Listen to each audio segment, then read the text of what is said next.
James K. Polk, the 11th President of the United States. James Knox Polk entered the presidency with a clear mission: expand the United States, secure its borders, and fulfill the growing belief that the nation was destined to stretch across the North American continent. His presidency would last only 4 years, but in that time the United States would gain more territory than at any other moment in its history. James Polk was born on November 2, 1795, in North Carolina. His family soon moved west into the frontier lands of Tennessee, where the young republic was still forming its identity. Polk grew up in a world shaped by expansion, settlement, and the constant push toward new territory. Despite a difficult childhood marked by illness, Polk proved academically gifted. He studied at the University of North Carolina, graduating with honors before entering the study of law. Quiet, disciplined, and intensely focused, Polk built his career not through spectacle, but through relentless work. Polk entered politics as a loyal supporter of Andrew Jackson.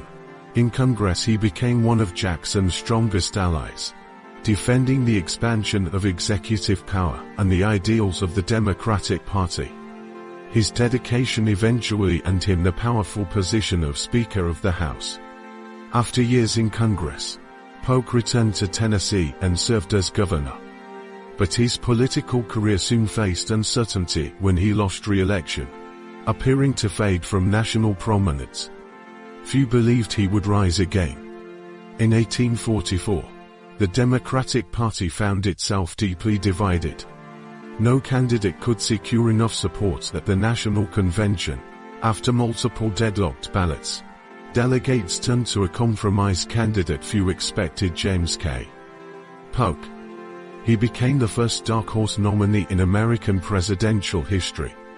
Polk campaigned on a powerful idea sweeping across the nation: manifest destiny. Many Americans believed it was their nation's destiny to expand across the continent from the Atlantic Ocean to the Pacific. Polk promised to make that vision reality. One of Polk's first challenges involved the vast Oregon Territory, jointly claimed by both the United States and Britain. Expansionists demanded the entire region, rallying around the slogan 50-40 or fight. But Polk ultimately chose diplomacy. In 1846, he negotiated a treaty with Britain that peacefully divided the Oregon Territory along the 49th parallel, securing America's path to the Pacific without war. While diplomacy resolved the northern border, tensions exploded in the south, after the United States annexed Texas. A dispute with Mexico over the border ignited conflict. Polk ordered American troops into the contested region, and in 1846 the Mexican-American War began.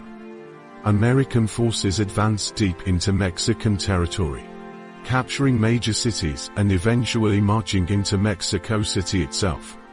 The conflict ended in 1848 with the Treaty of Guadalupe Hidalgo.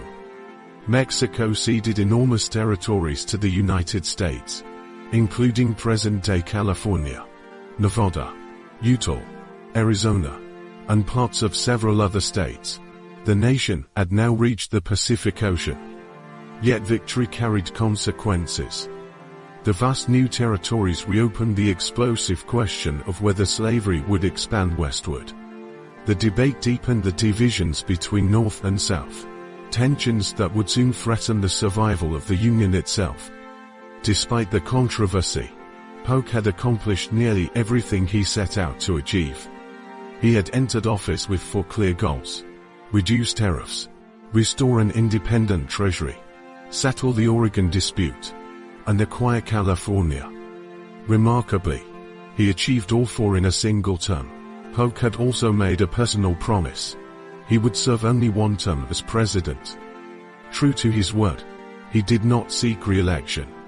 Exhausted by the demands of office, he returned to Tennessee in 1849. Just 3 months after leaving the presidency, James K.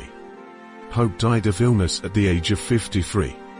His presidency had been brief, but its impact was enormous. James K. Polk expanded the United States farther than any president before him. The lands he secured reshaped the map of North America and fulfilled the dream of a nation stretching from sea to shining sea. But the territory he gained also carried the seeds of a coming crisis. The question of slavery in the West would soon divide the nation more deeply than ever before. As Polk stepped away from power, Americans celebrated the nation's new borders. Yet beneath the triumph, tensions were rising. The presidency now passed to a military hero whose fame had been forged during the war Polk had begun. The nation now turned to its 12th president. Next, Zachary Taylor.